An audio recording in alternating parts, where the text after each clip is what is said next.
पुण्यामध्ये आले होते आणि एका भाड्याच्या घरात राहतो. त्यावेळेस स्वस्त होतं भाड्याचं. आजोबा, नारायणपेठ ते पुणे हा प्रवास कसा केलात? तो प्रवास आमच्या आजोबांच्या बरोबर त्यांची 3 मुलं होते. त्या तिन्ही मुलांना घेऊन ते पुण्यामध्ये आले होते आणि एका भाड्याच्या घरात राहतो. त्यावेळेस स्वस्त होतं भाड्याचं घर, त्यामुळे तिथं राहिले होते. तुमचा अनुभव कसा होता आजी? त्यावेळी आमचं तर काय लग्न वगैरे काही झालेलं नाही, त्याच्यामुळे ह्याच्यातली जास्ती माहिती मला माहिती नाही, पूर्वज म्हणून. कारण आमचे सासरे माहिती होते, त्यांचे वडील काय बघितलेले नव्हते, त्याच्यामुळे ती जरा माहिती मला कमी आहे. पण इथं आमच्या सासऱ्यांनी सुरू केलं आत्मागत ते व्यवस्थित होतं.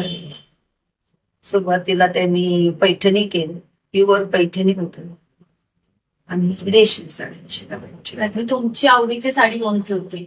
माझ्या आवडीची म्हणजे आमच्या इथं त्यावेळी कमळ किनारीचे, त्याला कंबर म्हणायचे, म्हणजे त्याला इंदोरी साडी, इंदोरी टाईपची साडी ती आमच्या इथं सुंदर. बनायची. सिंगल कमळ आणि डबल कमळ, किनारा त्या इतकं दोन्ही मस्त मला खूप आवडत. होतं. त्याला खूप मागणी आहे.